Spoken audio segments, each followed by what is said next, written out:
What's up guys, it's Coach Cam, and today I want to go over this graph of bioenergetics. So bioenergetics is basically, to simplify it for you, it is the three energy systems in our body that work together to give us energy. Now, these energy systems take place on a continuum of effort and time. So the longer the duration, the more specific it will be toward the aerobic, and then the shorter durations will be more phosphagen or glycolytic systems. So everyone kind of knows this. Just generally, they know that, oh, if you go do something really long, really far, it takes a lot of time. They associate that with cardiovascular effort or energy. And then if it's shorter, usually people will understand that they associate it with sprinting, a little bit more of that anaerobic, right? So when I was in my bachelor's and master's degrees in exercise science, we talked about this a lot. This was a big part of the textbook, and it influenced a lot of the training recommendations. Some of the recommendations I agree with, and I think that they were correct, and some others I don't agree with, particularly how they believe that this should impact training in the gym. So first, let's kind of ignore the gym for a second. Let's take us out into the real world, out into sports, okay? Starting with the phosphagen system. You can see here that within a very short amount of time, the energy system ramps up very quickly to 100% within a few seconds of you putting out 100% effort. And once you start getting closer to around 20 seconds, especially into about 30 seconds of time, your phosphagen system is already kind of depleted. It's already done its work. So maximal work, maximal muscular contractions from 0 to 20-ish or less seconds will kind of burn through the phosphagen system. Now, during this time, the glycolytic and the aerobic systems are also ramping up, and they will start to take over as the phosphagen system can no longer provide ATP by itself. So here you have the glycolytic system next. This system will ramp up very fast, and once you start crossing 15 seconds, 20 seconds, it's definitely taking over and giving you the most energy, and this is still on the anaerobic continuum here. And glycolytic system stays maximal and stays highly active through a minute, minute and a half, even through 2 minutes. The glycolytic system is very active. And as you see, as I drew this line, I drew it to kind of slowly slope down as the minutes are crossing. Glycolytic system becomes less important, less of the dominating energy system of the body. It's still active though. If you look, I still kept it alive throughout the entire continuum because it is still active, provided you are giving close to a maximum level of intensity toward any of these durations, right? So next, let's go over the aerobic system. So the aerobic system, this is gonna ramp up as well with the glycolytic system, and this is where this chart here differs from what I was taught in school and what the textbook said, especially at the time. Feel free to disagree with me. This is my opinion. But my opinion, based on what I've seen and read, is that the aerobic system ramps up right there alongside the glycolytic. And once you're getting close to about a minute, the aerobic system is maxing out. The aerobic system is providing as much energy as it possibly can, and it stays near that maxed out level for a few minutes of high effort. And the reason I write it and drew it like this is because when we have research studies of people doing short intervals, 30 seconds, right? 30 seconds, give or take, they still improve their aerobic system.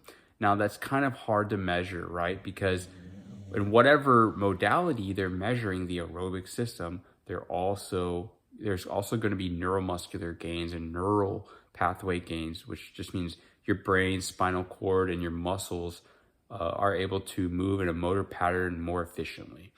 So that's happening at the same time when they test and retest results of people doing what would be called high intensity interval training, short bursts of intervals, 20 seconds, 30 seconds, maybe 40 seconds, and then they retest them on more of a longer, what they would think is an aerobic state, and they find improvements.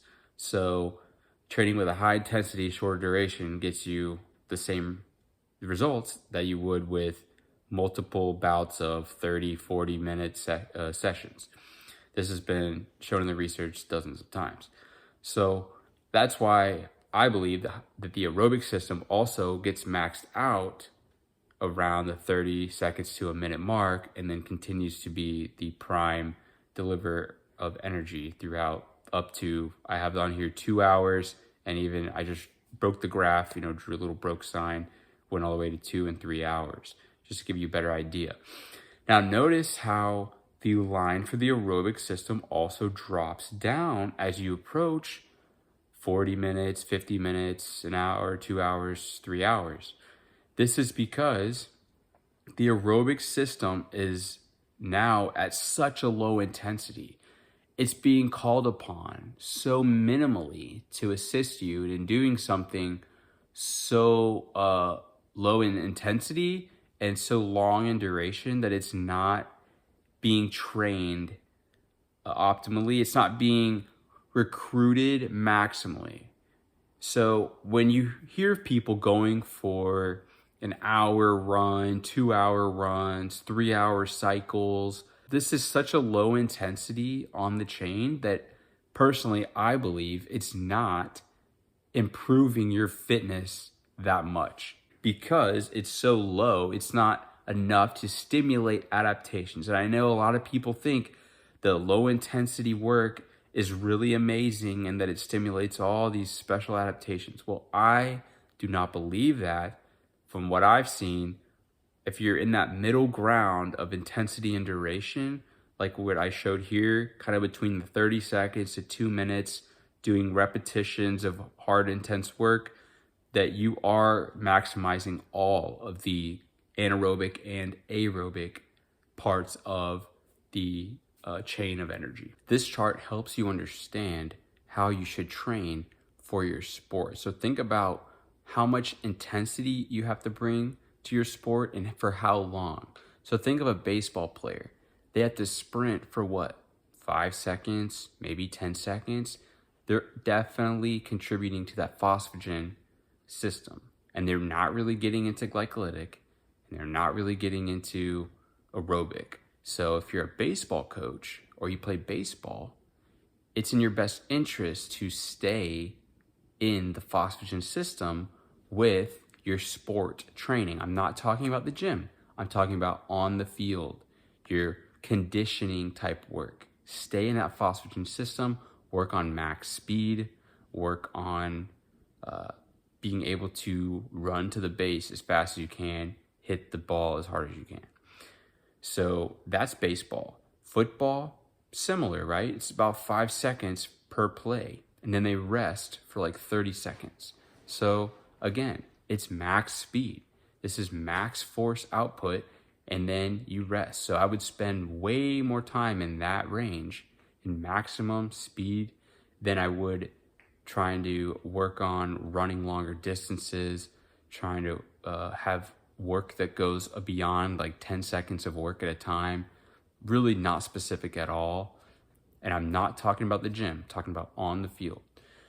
So, and then you can think about track and field, right? That's where this graph really shines, because you can see all the different events and kind of how long they take and about what energy system ends up dominating in those events. So if it's anaerobic, if it's really anything like 4 minutes, 5 minutes even and under, you're gonna have to work aerobic and anaerobic. Everything has to be firing well for you to do well in these. Spending your time doing repetitions above that amount, above a couple minutes of work, is no longer going to be as specific, right? If your race is an 800, it's 2 minutes long, it's a half a mile. You don't want to be doing a 10-mile long run. It's just not specific enough. It may not be worth your time, and it might just be tiring you out. So try to have shorter intervals that match up with your race pace. So the two things that can be most specific, this is kind of a tangent, but for distance running, the two things that you can do that are most specific is to run at the exact pace of your race for shorter distances. And then you can also work on running the same distance of your race, but at a hard effort, but not a maximal effort. Everything you do outside of those two specific components, the further you are away from that, the longer you run, the more work you do, it's getting less specific and it's kind of less carryover. So just keep that in mind. Ultimately, my point in showing you this is to better understand the energy demands of sport. And then when it comes to your gym training, once again, controversial, but from what I've seen and what I've understood about exercise science is that gym training should be safe and effective at building your muscle, improving strength, right? Because strength is what transfers to sports, and being stronger can help you be more explosive, more powerful. So in the gym, I'll tell you what I would not do. I would not be powerlifting, because why would you want to do two sports? You're already in another sport. Why would you want to do a second sport, increase your risk of injury by powerlifting? Not the best option in my opinion. Olympic lifting, again, not the best option in my opinion. You might disagree with me, but it's not specific enough to any sport other than Olympic weightlifting. And you don't have to train 5 seconds in the gym, 5 seconds of effort to match up to your sport being football or baseball. You can train your muscles just like an average person of doing regular sets in the gym.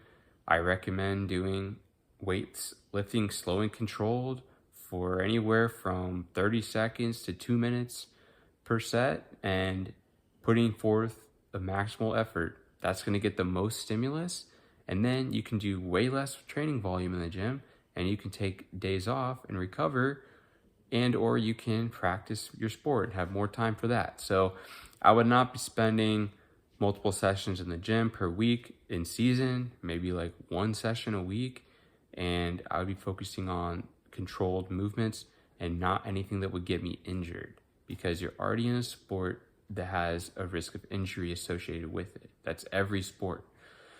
Anyway, hopefully you guys learned something from this chart. I tried to make it as accurate as I could, but again, this is my take on the energy systems, their contributions to sport, and then how, as coaches, it's very important to train your athletes within the right parameters for their events. If the event is under 2 minutes, you have to spend a lot more of your energy in the anaerobic, glycolytic, or even phosphagen systems, because the aerobic, slow, long jogging, anything that's not maximal is not going to carry over well enough, and you might just be making yourself tired. So that's kind of a little taste of the energy systems. I'm Coach Cam. I have run cross country and track since I was 14. I've also coached cross country and track for 3 years. This is what I've observed. This is what I've seen that works well. So hopefully this video helped you understand energy systems and how they operate in our bodies to give us energy based on the intensity of effort and based on the duration.